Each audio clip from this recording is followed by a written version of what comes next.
এতিয়া ছাত্ৰ-ছাত্ৰীৰ এটাই প্ৰশ্ন যে মেট্ৰিক আৰু হায়াৰ ছেকেণ্ডাৰী পৰীক্ষাৰ ফলাফল কেতিয়া ঘোষণা কৰিব।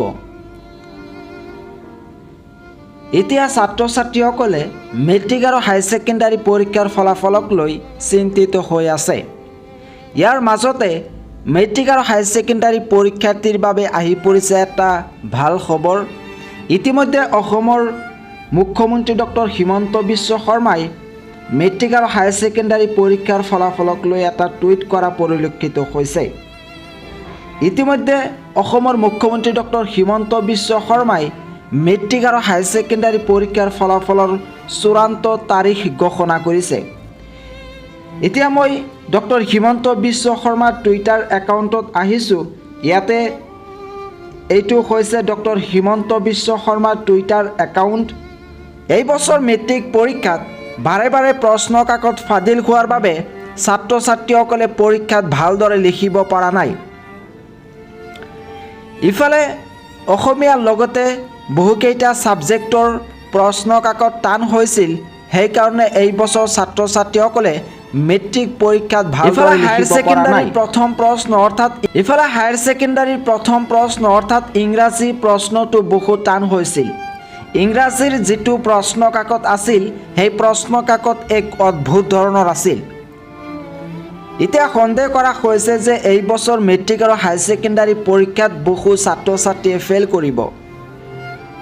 এতিয়া ছাত্ৰ-ছাত্ৰীৰ এটাই দাবী যে এই বছৰ সকলো ছাত্ৰ-ছাত্ৰীক উত্তীৰ্ণ কৰাই দিব লাগে।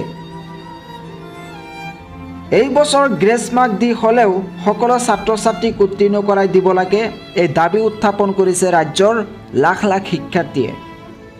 ইতিমধ্যে ডক্টৰ হিমন্ত বিশ্ব শৰ্মাৰ এই টুইটটো সামাজিক মাধ্যমত ভাইৰেল হৈছে।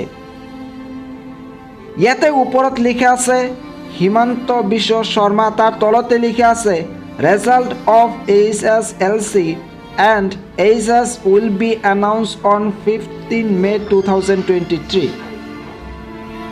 ইয়াতে লিখা আছে মেট্ৰিক আৰু হায়াৰ ছেকেণ্ডাৰী পৰীক্ষাৰ ফলাফল 15 মে'ত ঘোষণা কৰা হ'ব।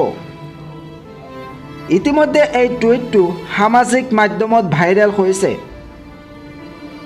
প্ৰথম অৱস্থাত এই টুইটটো দেখাৰ পিছত মই ভাবিছিলোঁ যে এইটো এটা সঁচা টুইট, কিন্তু মই যেতিয়া ডক্টৰ হিমন্ত বিশ্ব শৰ্মাৰ টুইটাৰ একাউণ্ট চেক কৰিলোঁ তেতিয়া এই টুইটটো বিচাৰি নাপালোঁ।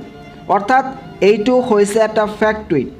কোনোবাই এনেকৈ এডিট কৰিছে যে কোনেও ধৰিব নোৱাৰে যে এইটো ফেক নে ৰিয়েল। ইতিমধ্যে জানিব পৰা মতে মেট্ৰিক আৰু হায়াৰ ছেকেণ্ডাৰী পৰীক্ষাৰ ফলাফল মে' মাহৰ লাষ্ট উইকত ঘোষণা কৰিব। অসমৰ শিক্ষামন্ত্ৰী ডক্টৰ ৰণোজ পেগুৱে ইতিমধ্যে কৈছে যে অতি শীঘ্ৰে মেট্ৰিক পৰীক্ষাৰ ফলাফল ঘোষণা কৰিব।